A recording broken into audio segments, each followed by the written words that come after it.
Hello friends, welcome to ACS your education mentor. Friend, आज के session में discussion करते हैं स्ट्रे वैकेंसी राउंड के ऊपर। स्ट्रे वैकेंसी राउंड, जिसको लास्ट राउंड भी बोला जाता है, इंस्टीट्यूशनल राउंड भी बोला जाता है, राउंड नंबर 4 के नाम से भी जाना जाता है। एक तरह से आप बोल सकते हो कि ये लास्ट राउंड ऑफ काउंसलिंग होता है। इसके बाद काउंसलिंग पूरी तरह से फिनिश हो जाएंगी नीट की 2019 की।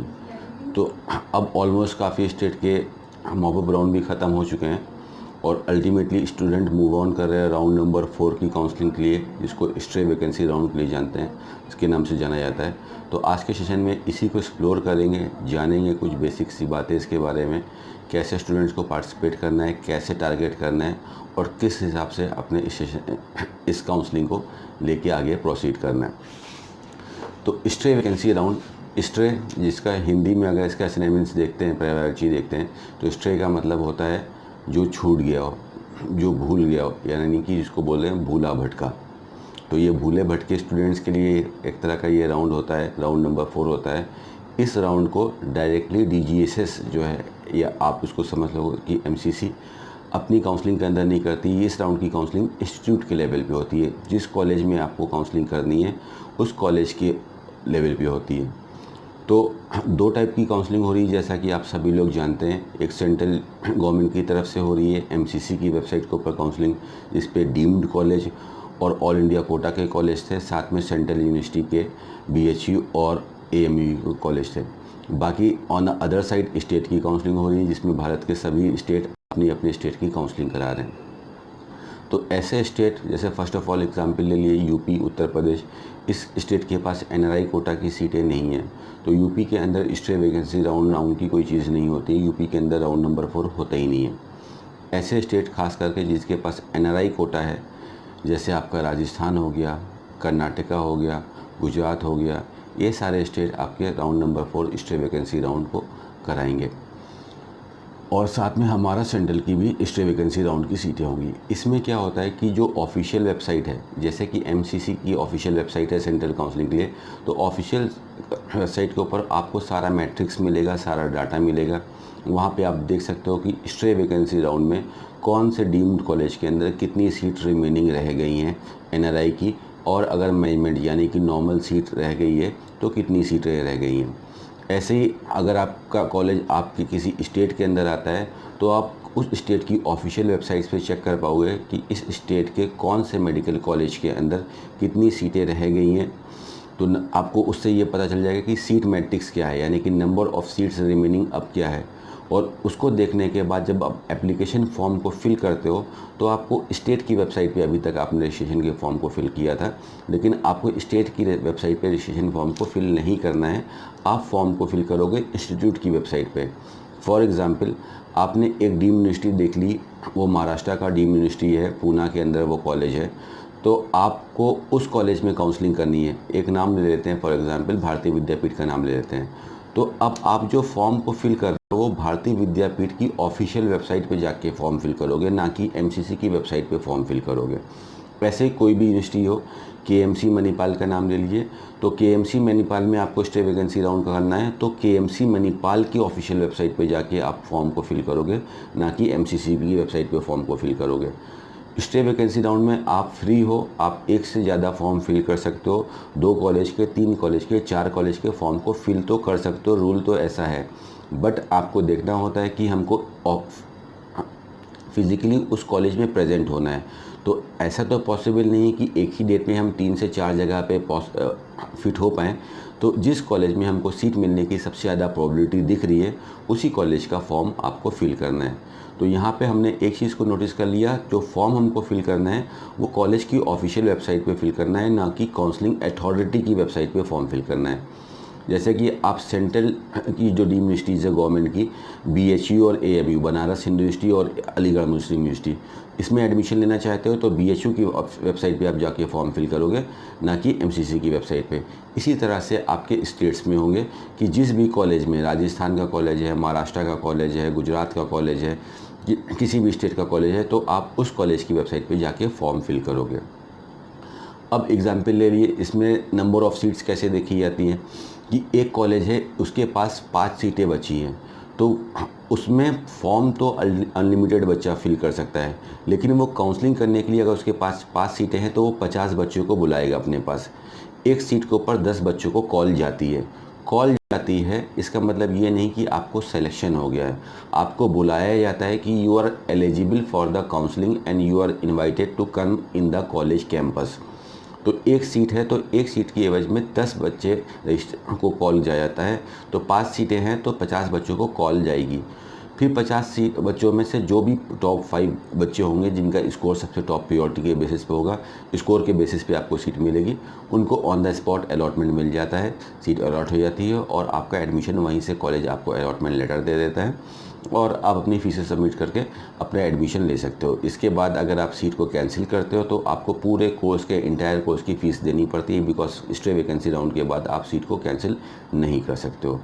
तो ये तो कुछ हमारे रूल्स एंड रेगुलेशन हो गए कि कैसे हमको एप्लीकेशन फॉर्म फिल करना है। डाटा हमको मिलेगा कंसर्न वेबसाइट से, ना कि कॉलेज की वेबसाइट पे। हमको काउंसलिंग अथॉरिटीज़ की वेबसाइट पे से मिलेगा। डीम्ड के बारे में आपको देखना है तो mcc.nic.in पे देखना है, और किसी स्टेट के कॉलेज के बारे में देखना है तो उस स्टेट की ऑफिशियल वेबसाइट से आपको डाटा मिलेगा। जिस कॉलेज के लिए अप्लाई करना है उस कॉलेज की वेबसाइट पे आप अप्लाई करोगे, और अगर आपको कॉल आ रही है तो आप समझ जाओ कि you are shortlisted for the counselling, you are not shortlisted for the seat. आपको कॉल गई है, आपको स्पॉट पे जाना पड़ेगा, और उसके बाद अगर आपके स्कोर पे वहाँ पे सीट अवेलेबल है तो आपको सीट मिल जाएगी। इस तरह से हमारा रजिस्ट्रेशन का प्रोसेस होता है और एक्टिविटी होती है। सारे ओरिजिनल डॉक्यूमेंट्स लेके जाना होता है, स्टूडेंट का जाना मस्ट होता है, ऑन स्पॉट एडमिशन होता है, फिजिकल राउंड होता है, नो ऑनलाइन नथिंग। आपका केवल रजिस्ट्रेशन जो होता है वही सिर्फ ऑनलाइन होता है। तो ये सब चीज़ें होती हैं। अब इस स्टे वैकेंसी राउंड में अगर आप देखते हो ज़्यादातर 90% से ज़्यादा, यानी कि 92% 93% सीट्स जो आप देखोगे वो प्राइवेट सेक्टर में आएगा। गवर्नमेंट सेक्टर में सीटें स्टे वैकेंसी राउंड की बहुत ही हार्डली बचती है, मॉप अप राउंड के बाद सीटें बचती नहीं है। If in case due to any reason कुछ ऐसी कैलेमिटी होगी कि बच्चे को सीट छोड़नी पड़ रही है तो सीटें आ जाती हैं कहीं कहीं पे। उसकी भी डिटेल आपको ऑफिशियल वेबसाइट से ही मिलेगी कि कहाँ पे कितनी सीटें हैं। तो अगर आप अपने स्टेट के किसी गवर्नमेंट कॉलेज में अगर आपकी सीट खाली है तो आप उस गवर्नमेंट कॉलेज के वेबसाइट पे जाके अपना ऑनलाइन रजिस्ट्रेशन कर सकते हो। आपको कॉल आएगी, आपको वेन्यू पे जाना पड़ेगा, या वेन्यू आपका वही कॉलेज रहेगा, और अगर आपके स्कोर पे सीट अवेलेबल है तो सीट आपको मिल जाएगी। प्राइवेट सेक्टर में अगर आप देखते हो तो अभी तक आप देख रहे हो कि maximum percentage of seats in India have been occupied by the student. Counselling अपनी ख़त्म की तरफ जा रही है, तो काफ़ी कम परसेंट की नॉर्मल सीट्स रह गई। तो स्टे वैकेंसी राउंड के अंदर भी जो मैक्सिमम क्वांटिटी ऑफ सीट्स रहती हैं वो एनआरआई कोटे वाली सीट्स रहती हैं। एनआरआई कोटे की प्राइवेट सेक्टर के अंदर अलग अलग कॉलेज की अलग अलग फ़ीसेस हैं। $35,000 से लेके $50,000 $60,000 तक की फ़ीसेस रहती हैं पर ईयर की। तो ये सीट्स अगर स्टूडेंट अवेलेबल नहीं होते हैं, लास्ट ईयर भी डीजीएमई ने नोटिस दिया था कि अगर आपके पास एनआरआई की सीट्स हैं तो एनआरआई की सीट्स नॉर्मल बच्चों को दे दें।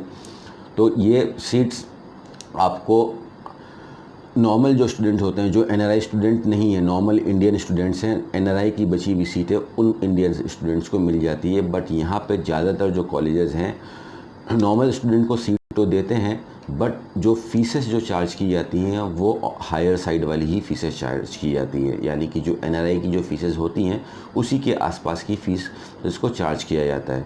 तो ये सब चीज़ें देखने के बाद, सही से वर्कआउट करने के बाद आप एक सेलेक्टेड यहाँ पे थोड़ा सा अपने रिसर्च कीजिए, फ़ीसेस को पता कर लीजिए उनकी वेबसाइट पे कि क्या फ़ीसेस हैं, क्या नंबर ऑफ़ सीट्स हैं, और उस तरह से रजिस्ट्रेशन कराइए। और ये भी एक बहुत बड़ा सच है स्टे वैकेंसी राउंड के लिए, क्योंकि पहले जो अर्लियर फर्स्ट राउंड होता है, सेकंड राउंड होता है, मॉप अप राउंड होता है, ये पूरी तरह से हेल्थ मिनिस्ट्री के अंदर से डीजीएसएस अपनी निगरानी में कराता है। तो ये काफ़ी फेयर राउंड होता है, किसी टाइप की चीटिंग नहीं होती है, पूरी ईमानदारी से स्कोर के बेसिस पे, मेरिट के बेसिस पे अलॉटमेंट होते हैं। बट काफ़ी अनफेयर चीज़ें होती हैं स्टे वैकेंसी राउंड में।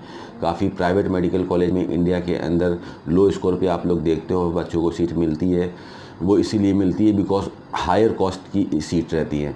तो स्टे वैकेंसी राउंड में ऐसे बच्चों को भी सीटें मिल सकती हैं जो नीट में सिर्फ एलिजिबल हैं, those who are having a low score. किसी का स्कोर 150 है, 130 9 है, 140 है, 170 है, 200 एंड सो ऑन है, आप लोगों को भी सीट मिल सकती है if you are capable enough to pay the demanded amount by the college. जो उनकी फीसेस है आप वो दे सकते हो, तो you can apply for in the stray vacancy round और अपनी सीटों को आप ले सकते हो। तो इस तरह से चीज़ें होती हैं। आपको डाटा ऑफिशियल वेबसाइट से मिलेगा, कॉलेज की वेबसाइट पर जाके रजिस्ट्रेशन करना पड़ेगा। You will be getting a call from the college. आप वेन्यू पे जाओगे, वेन्यू आपका वही कॉलेज रहेगा और वहाँ पे अगर आपका नाम सेलेक्ट होता है then you can take the seat in that college. Government के लिए भी यही फॉर्मूला चलेगा, डीम्ड के लिए भी यही फॉर्मूला चलेगा, प्राइवेट के लिए भी यही फॉर्मूला चलेगा। काफ़ी स्टेट जो क्लोज रहते हैं लास्ट राउंड में, मॉपअप राउंड में ओपन हो जाते हैं इन case for the private medical college, not for the government medical college. वो ओपन हो जाते हैं बिकॉज हायर फीस की सीट रहती हैं। कई बार ऐसा होता है कि स्टेट में उतने बच्चे नहीं रहते तो बाहर के बच्चे भी उसमें अप्लाई कर सकते हैं। So you can also participate in the other state also, जहाँ पे आपको सीट मिल सकती है। ये सब डाटा आपको लास्ट टाइम में स्ट्रे वैकेंसी राउंड जब स्टार्ट होगा, डेट्स आएंगी तो उस टाइम आपको ऑफिशियल वेबसाइट्स के ऊपर चीज़ें मिल जाएंगी। तो इस तरह से आपका राउंड नंबर 4 यानी कि स्ट्रे वैकेंसी राउंड, भूला भटका राउंड होगा लास्ट में अगस्त के 3rd वीक से 4th वीक के बीच में होगा। डीम्ड का आपका 4th वीक ऑफ अगस्त में होगा और स्टेट का होपफुली आपका 3rd वीक ऑफ अगस्त से state vacancy round state to state start हो जाएगा। जैसे ही आपके मॉपअप राउंड फिनिश होते हैं उसके बाद स्टे का प्रोसेस स्टार्ट हो सकता है।